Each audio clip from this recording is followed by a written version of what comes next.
come on in and spend some time with the film hobbyist. My name is Lydia, and I love movies.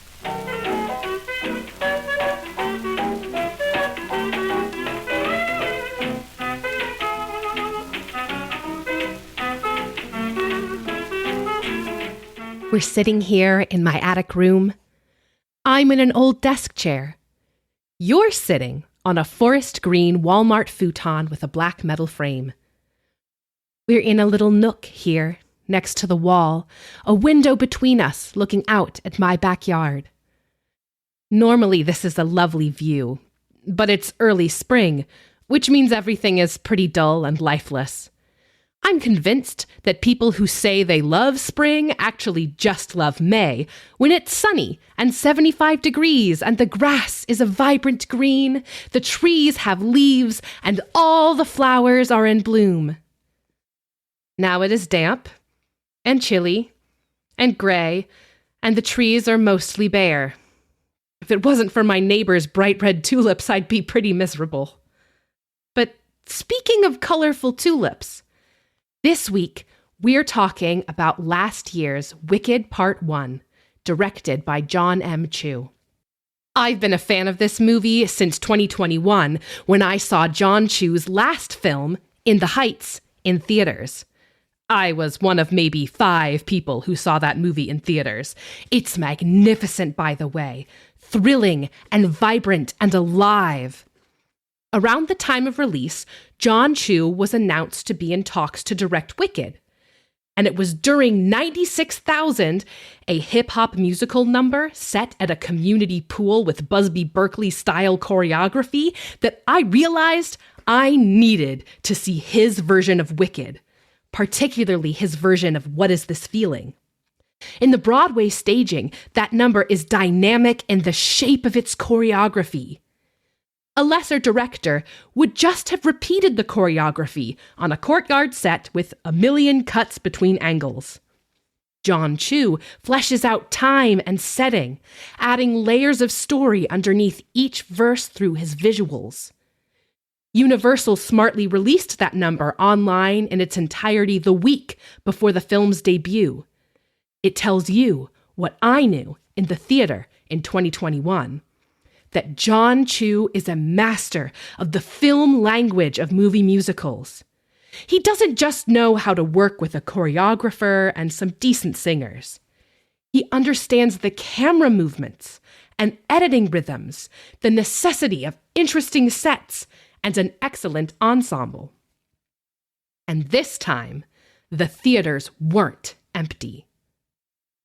It's been really lovely to see this movie connecting with so many people, not just former theater kids like me and their moms, but curious dudes who wanted to understand the hype. It's had a much bigger audience than I expected.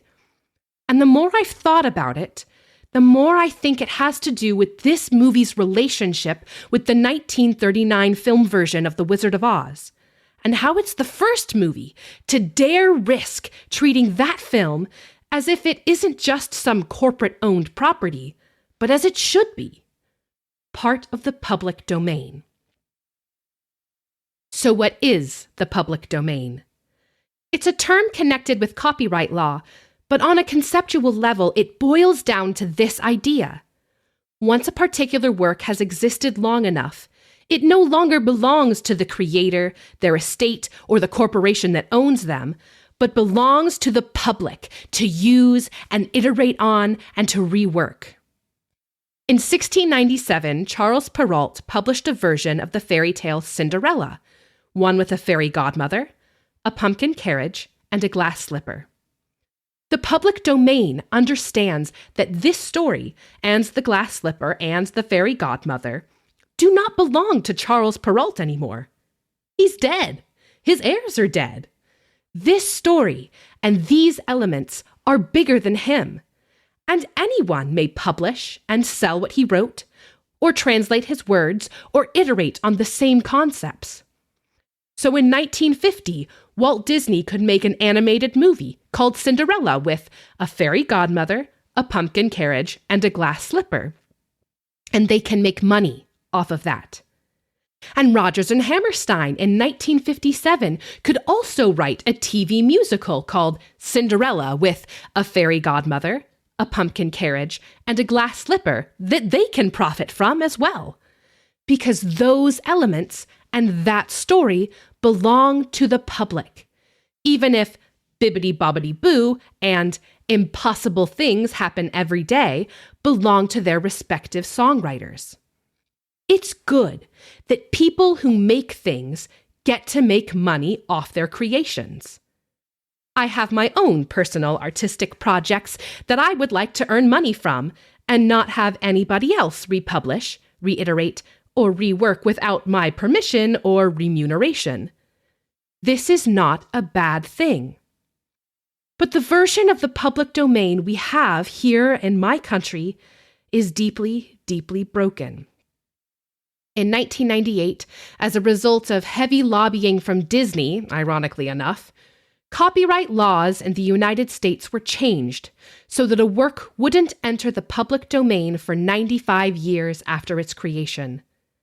This was done solely to keep Mickey Mouse from entering the public domain, and it's bad. It means that we have to pretend that an entire generation of works that are part of the public inheritance of story and music and words are off limits for republication, reiteration, and reworking. And The Wizard of Oz is one of its greatest victims. The Wonderful Wizard of Oz, the novel by L. Frank Baum, was published in 1900, and its impact has been extraordinary. It is an American fairy tale. The United States has oral traditions in the forms of tall tales about Pecos Bill and Paul Bunyan, and of course, the deep layers of indigenous mythology and legends, tales of Coyote and the terrible myth of the Wendigo. We have cryptids like Bigfoot and Mothman and the jackalope. But our literary tradition of fairy tales is pretty small. We have Washington Irving's Rip Van Winkle and the Legend of Sleepy Hollow, and we have The Wizard of Oz. The forms and places here are so American. Gray and bare Kansas, the Emerald City, which has always felt very much like the technological wonders of big cities like Chicago and New York, deserts and forests and wide open spaces. It's a story of snake oil salesmen and grifters. We even have a tornado, a uniquely American disaster, and it has imprinted on the public's consciousness. Except, has it? Okay, picture our main crew. You have a scarecrow, a tin man, and a lion. There's a little dog and a girl. How old is she? Baum's novel describes a little girl. The math of later Oz books, yeah, there are more, a lot more, put her at about 11. But you are picturing a teenager, 16-year-old Judy Garland, aren't you? And now, I want you to picture the Wicked Witch of the West. What would you say was her defining physical characteristic?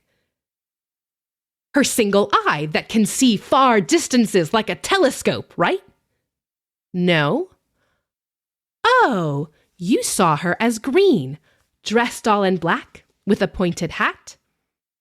Then you are not thinking of Baum's Wicked Witch, a crone with a golden cap that allows her to call upon the flying monkeys if she hops on one foot and says a charm. You are thinking of the 1939 movie. The green skin was added to take advantage of the wonders of Technicolor, same reason the magic slippers were changed from Baum's silver to ruby. And it wasn't assumed from the get-go that she would look like this. Original concepts of the Wicked Witch had her looking a great deal like the evil queen from Disney's Snow White and the Seven Dwarfs. The green was a choice. Now, there's been lots of pretending that the green doesn't belong to the 1939 movie. When Gregory Maguire first published the novel Wicked in 1995, he had to, for copyright reasons, insist that he was only basing his book on Baum's novel, which entered the public domain in 1954. And everybody just pretended he was telling the whole truth. Now, I would agree that Maguire's reworking of The Wizard of Oz is absolutely more in conversation with Baum's book than the 1939 movie. He's very interested in the different lands of Oz, their particular colors and cultures, and he's very interested in the political implications Baum set up, especially since Baum's later novels make it clear that the wizard is only in charge because he deposed a royal dynasty. But his witch is green. It's incredibly important to her character and the plot. And everybody has just decided to let all that slide. Now, when Stephen Schwartz and Winnie Holtzman adapted Wicked for the stage, they had to be a lot more careful when interacting with the 1939 musical, especially in its iconography. Glinda only wears pink once, during Dancing Through Life and Popular, which follows later that night. Everyone wears green glasses in the Emerald City, and the libretto implies that's the reason the city is green, as no one notices Elphaba's skin color. And the slippers are decidedly silver. Every reference to the 1939 movie in this show is a joke. Madame Morrible refers to something regarding Elphaba as a gulch. A punch is described as containing lemons and melons and pears, which is followed by, oh my. Elphaba, when asked by her sister why she dares return to a place where she is a wanted criminal, responds, "There's no place like home." Every one of these is a laugh line. The only sincere reference to the 1939 musical is an Easter egg, hidden in the Unlimited theme. The first 7 notes are the same as the beginning of Somewhere Over the Rainbow. The rhythm is different, as are the underlying chords. It's only 7 notes because of copyright. 8 would be an infringement. And so, Wicked the Musical got away with Elphaba's green skin and became the most successful Wizard of Oz retelling since the 1939 film, even if new audience members continue to be confused by the silver slippers, the jeweled slippers. And then John Chu made his film adaptation. In the opening shots of Wicked Part 1, the camera zooms along behind a flock of flying monkeys as the intense ostinatos of Schwartz's overture blares. And then, as the music shimmers out into the Unlimited theme, the camera zooms over a rainbow.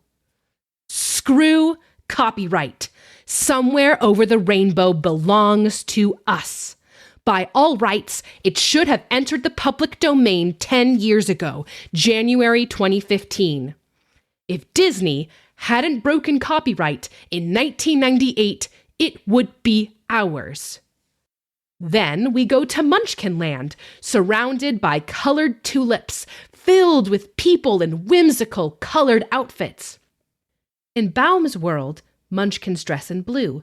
Maguire retained this, as did the stage show. Shiz's colors are blue and white to match the Munchkins, but in Chu's film, they are colorful, and they run into town underscored by the opening notes of Ding Dong, the Witch is Dead, ringing bells, shouting, come out, wherever you are, the opening words of that very song. Then, Glinda arrives in a bubble, exactly like she does in 1939, wearing a pale pink ball gown and a tall crown. Because the Wizard of Oz belongs to us. It shouldn't be the exclusive property of Warner Brothers, copyright claiming every ruby slipper and pink bubble. And every audience member who watches this movie knows that it isn't just a knockoff of Wizard of Oz. It's a retelling, a reworking, a reiteration. It isn't content to just dabble with public domain, off-brand, copyright-safe versions of Wizard of Oz. It's the version you have in your head, the one we've all inherited. This is a musical. Like that is a musical. This world is Art Nouveau by Art Deco, like that film, somehow in 1900 and 1939 at the same time in fashion and imagination. And it's so good when the public domain gets to be the public domain. I felt it most when Elphaba and Glinda go to see the wizard. I have a deep sense memory of watching the 1939 movie as a kid, getting very uncomfortable when Dorothy and her friends walk down that claustrophobic rounded hallway. In my mind, that hallway lasts forever. The atmosphere has shifted from delight to dread. In the stage show of Wicked, the focus is on the Oz head, a prop more silly than intimidating. And while Elphaba and Glinda are scared, we aren't. We know what that is. The stage show wants us happy. It's still very much luring us into happy thoughts. In Chu's film, the palace again becomes an Art Deco nightmare. Elphaba and Glinda must walk past a legion of monkeys, stoic and intimidating. The rounded hallway is dark and sinister and filled with dread. It put me right back in that place of watching the 1939 movie. Pure discomfort. And the flying monkeys themselves. In the stage show, they're a reference, an afterthought. John Chu gives us a flying monkey jump scare, allowing them to be as terrifying as the 1939 monkeys are in our collective imagination. Now, I want to make a distinction. We live in a media ecosystem filled with reboots, remakes, and regurgitative sequels. We're used to seeing the same story told to us over and over again, held together by references and iconography. Every studio is squeezing money out of each piece of intellectual property they've scrambled over. Jurassic Park gets a new movie this summer, complete with repetitions of famous lines and returned raptors. This is after they already squeezed out a messy and shallow trilogy, finishing up with soulless reappearances from its original stars. This year, we also get a near shot-for-shot remake of How to Train Your Dragon, only with fewer colors, terrible green screen, horrible acting, and a toothless, improved by next-generation PlayStation graphics. It's easy to say references are cheap and lazy. They often are. It's easy to say originality is where true art lies. That's only partially true. All art is built on the art that comes before it. And good art is often in overt conversation and dialogue with what has come before. The Wonderful Wizard of Oz gets a lot of credit for its weirdness, its fascinating, interesting, bizarre world. But that ignores the fact that it is in conversation with Alice in Wonderland, itself in conversation with Mother Goose. Did you forget that the Queen of Hearts is a nursery rhyme? Oh! And who compiled Mother Goose? Why, our old friend Charles Perrault, who collected folk tales and sayings and put his own spin on it. Yes, he gave us the most identifiable Cinderella, but that's a story far older than him, tracing initial roots back to both Egypt and China. There are academics who have boiled down stories to their separate components, arguing there are really only 7 plots. But of course, that isn't our experience of them. Every good story is changed by its teller, and in its differences we see meaning. Baum took Lewis Carroll's Wonderland and gave it a distinct structure with unique peoples run by specific politics. Both books held satire for their separate societies. Carroll critiqued the absurdism of Victorian England's rigidly articulated roles and systems. Baum critiqued the quackery and scams of American myth-making, the way we let leaders build stories of themselves. Gregory Maguire took Baum's book into adult realities of corrupted systems, of religion and government and systems of oppression. Schwartz and Holtzman softened those realities to explore how change really happens, the importance of soft power alongside heartfelt identification with the oppressed. And yes, John Chu is just retelling the story Schwartz and Holtzman broke. Except he has this ingrained filmic language of the 1939 Wizard of Oz, these assumptions held by his audience.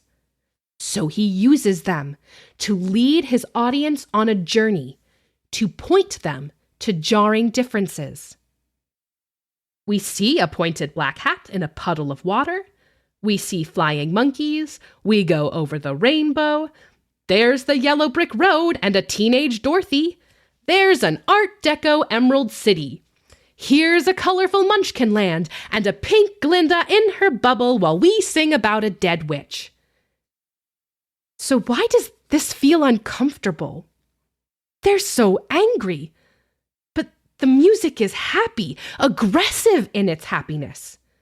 The new elements stand out.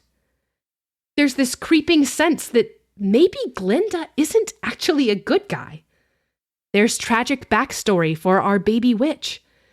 The differences shake the audience, make them question the assumptions we want them to focus on. Not, why are the Munchkins blue? But, why are they cruel? Not, why is Glinda in an ordinary white suit? But, oh gosh, she's not very nice. Oh gosh, she's never been very nice. I think if Warner Brothers, who owns the film rights to the 1939 film, if they had made Wicked, the similarities would have been merely superficial, merely there to make this movie as marketable as possible. And while Wicked did rely heavily on recognizable imagery in its marketing, it seems very clear that John Chu isn't merely regurgitating that imagery for easy consumption. He's adding context and layers of storytelling, reframing the familiar in an interesting and engaging way. He isn't taking the stage choreography and placing it in a school courtyard edited together with different cuts. He is using that which should be in the public domain, the film language of one of the most influential movie musicals of all time, to tell us a new story. One that has resonated beyond the confines of theater kid audiences, over the rainbow, to the whole varied spectrum of the film-going public. Thanks for coming.